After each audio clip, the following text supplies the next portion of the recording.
In this video, I'm going to be providing an update on the status of a second stimulus package, a second stimulus check, as well as discuss some of the current proposals and where we are right now with the negotiations. Alright, so bear with me guys, this is going to be a longer video because I really wanted to take my time to do my research, my due diligence, to just summarize and cover as much information as I can in this update. Alright guys, so Congress is still working to find common ground on what should be included in the next stimulus package. Now, there isn't technically a deadline for when the stimulus package needs to pass. However, there are just 2.5 weeks left until Congress adjourns for a month-long recess on August 7th. Now, a positive sign is that both Democrats and Republicans have expressed a sense of urgency in passing the next stimulus package before the August recess. But before we go into the details, I just want to thank all of my returning subscribers. I appreciate each and every one of you guys. If you're new to the channel, welcome. We focus on finance, real estate, and other life-related content. Please consider subscribing and turning on the notification bell as I'm posting valuable new content at least twice a week. Alright, so first off, what I can tell you guys is that we have some really good news and we also have some bad news.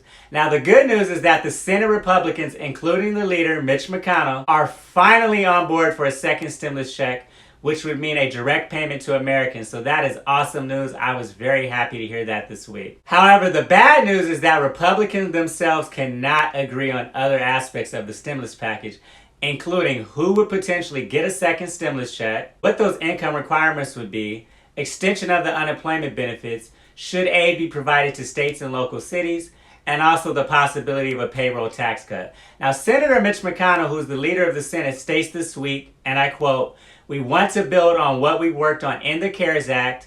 We want another round of direct stimulus payments, direct payments to help American families keep driving our economic recovery." So again, guys, the good news is that all of the major players are now on board for a second stimulus check.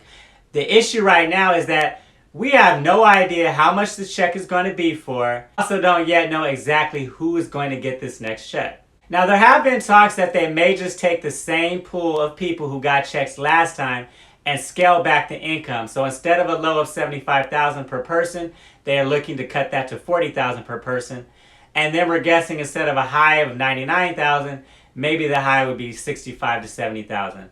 Now, some officials with the Treasury Department, including the IRS, states that changing this number, changing that income threshold would be logistically difficult, and it would be better off to just give the checks to the same people who got it the last time and then fix the issue of people not getting stimulus checks who missed out on the first round. Now, some of those people included adult dependents, college students, and some seniors. Now, in terms of how negotiations have gone so far, this week, Kevin McCarthy stated that it was unlikely that the next bill will pass by July 31st, which is the date that the $600 unemployment benefits expire. Now, in a sense, that's a technicality because that is the expiration date, but because of how states disperse unemployment benefits, most people will receive their last federal $600 weekly payment this week. Kevin McCarthy also stated that there's currently $70 billion allocated for schools in the next package that may include incentives directly to parents, and that the benefits would also be tied directly to students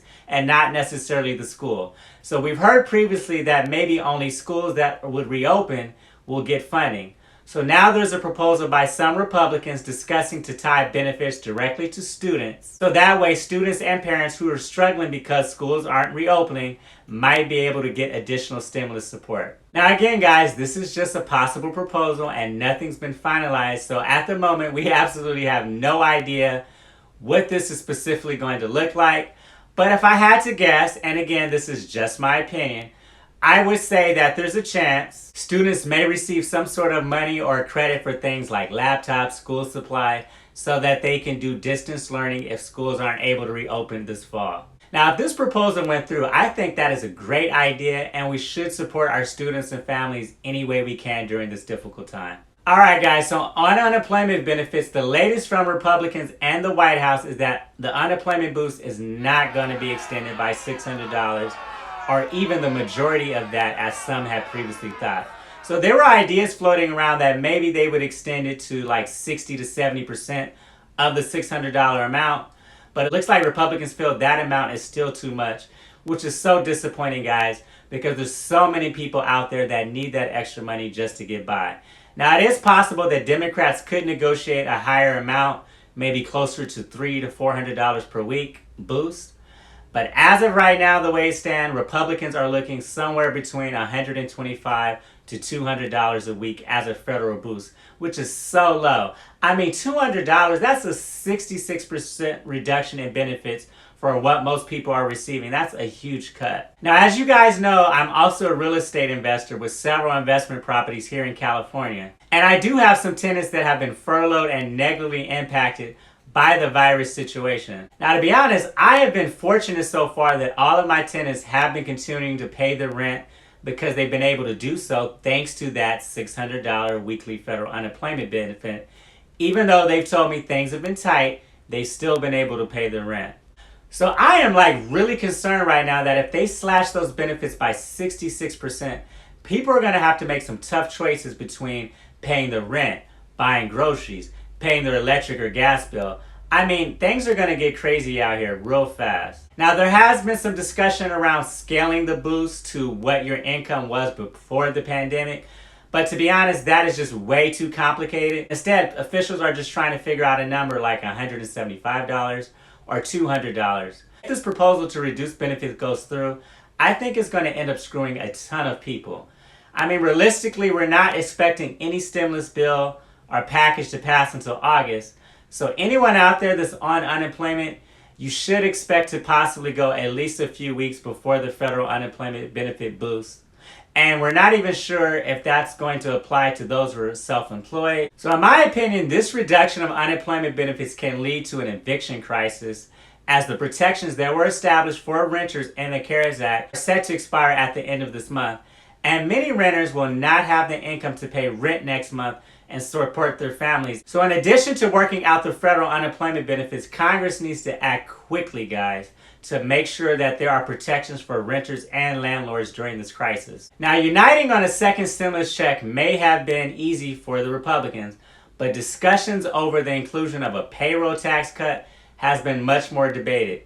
Now, President Trump has indicated that a payroll tax cut was a red line issue for the next bill. Trump told Chris Wallace during an interview this week, and I quote, "I would consider not signing it if we don't have a payroll tax cut." Now, Republican Senator John Thune stated, and I quote, "I'm not a fan of that. If it's a choice between doing checks and a payroll tax cut, I think it's pretty clear that checks actually have a more direct benefit to the economy." Now, Senate Finance Committee Chairman Charles Grassley also spoke against the proposal, stating that the extra money would not reach Americans quickly. So Republicans and Democrats are against this proposal because it would only help those who are working right now, and we have 20 plus million people who are not working. Additionally, it's reported by the Treasury Department that this proposal would take months, so it would be at the end of the year to work out the logistics, which defeats the purpose of providing immediate relief to people who need it right now. Now, a positive proposal and good news is the proposal for more Paycheck Protection Program funding. So Mitch McConnell has expressed interest that there may be more funding available for the Paycheck Protection Program. So this program provides loans to businesses with fewer than 500 employees and has already gone through 2 funding rounds in Congress totaling more than $650 billion. McConnell said that the next round of PPP funding will target hard-hit businesses. Now, another proposal which I think is a great idea is funding for testing and vaccines. So this Republican proposal includes more funding for virus testing and vaccines, but Mitch McConnell did not say how much money would be allocated or how tests and vaccines would be distributed. He stated, and I quote, "Our proposal will dedicate even more resources to the fastest race of a new vaccine in human history, along with diagnostics and treatments, and the federal government will continue to support hospital providers and testing." Now, I have said many times, guys, that our country is experiencing a healthcare crisis, and that is contributing to our current economic situation.